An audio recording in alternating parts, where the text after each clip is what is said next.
What can we learn about responding to high-level technique in sparring by asking our partner to throw them at us? Hi, I'm James Southwood. I'm a former World Savate champion, and I make videos like this so that you can learn this style of Savate from anywhere in the world. Okay, let's go back to the beginning. This is the London Savate studio in Bermondsey in London, and this is Ben. I've asked him to throw as many high-level techniques at me as he can. We're talking jumps, spins, high kicks, that sort of thing. And every so often I'm going to pause and we're going to work out what's happened and the right way to respond. And already you've seen a couple of techniques for dealing with it. And we're just going to pause there and see what happened in that last one. This is the first principle. Respond to something high level with something high level in return. So Ben goes for this spin and I spin back. I do that to help the judges score for me. We're doing asso savate here. That is no power. So we don't win by hurting each other or landing heavy shots. We win through ingenuity and touches. So I don't want them to get a good touch with a high kick, which is impressive to the judges, without me having a chance to equalize the score. So respond to high with high. But there was another one there as well, kind of the complement to that principle. As Ben goes for this, see, I'm waiting there with just a simple raised front knee. I'm going to respond initially to this spin with just a simple front leg chasse, kind of like a side kick. Respond to high level with simple, respond to high level with high level. Two different philosophies, two different ways of thinking about it.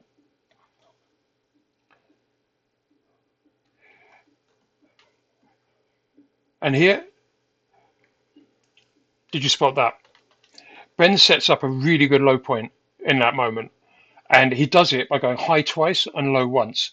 And I didn't work it out. He worked me out. Just watch that back. That was a clash, right? Occasionally you've got a clash technique and just pick up your leg, give them something to think about because their technique won't work. It does make it messy, and you've got to be sparing with how often you make things messy and asso, otherwise the judges won't like what you're doing. But Ben then goes from my high, he goes high, he does a spin and goes low. And you'll notice I tried to interrupt that with a head kick of my own, and I was sure I was going to get that. I thought I saw his guard drop. I go high, but he's got one more shot left in his sequence, and he's the one who scores it. Let's just watch it one more time. So after that pause, my high, him high, spin, my head kick fails, but his low kick works, and that's the point that won that exchange. That's very good from Ben, forward thinking. And just there, I'm clashing him. That's the second way you can deal with it, and I deal with it this way more often as the round goes on, changing the angle. If you keep changing the angle of them, they can't get set to do too much. And here, he gets one spin off, this one coming up now, but because I'm moving inside it, he can't continue the sequence, so I don't lose another point like the one we saw a moment ago. Did you see that? That was me setting up a point well. We'll watch it back. There's the spin and the change of line. But here, I throw a kick at middle, setting up that expectation. Two heights on my right leg, two heights to head. Brilliant way to set up a point in asso savate, where we're not dealing with power, we're dealing with touches. We often do two kicks, and you can change the height between the two kicks. If you set up an expectation, all you got to do is wait for their hand to move to block it, and it makes an opening. And that's what I did. This time it was me setting up the point, I get the head kick.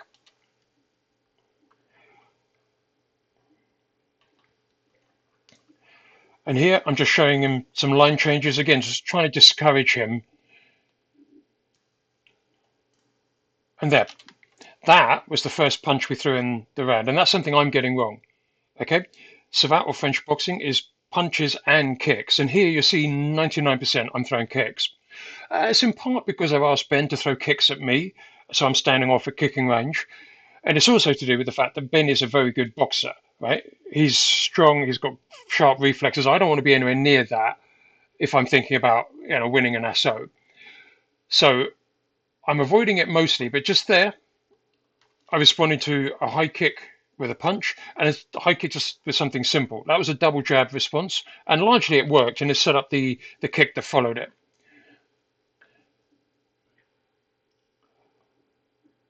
And here we're trading there. That was in-range stuff that didn't really land. And I might have touched that point, but there, my fancy stuff really didn't work. He's outranged me in that moment. I didn't spot the range, but then now I do something simple. See that again? So here I'm trying to get something high level to finish this round, which is a jump and a spin, but I'm miles off. So the next time, jab, low kick, okay, in order to get a touch. That's the kind of thinking you want for ASO, sometimes simple, sometimes high level. Okay, there were a few ideas for dealing with high level techniques coming at you in Savate. What would you like me to break down next? Just drop your ideas in the comments below. For all my videos, including my full-length training workouts, my flexibility courses, other fight breakdowns like this, check out my online academy at the link below.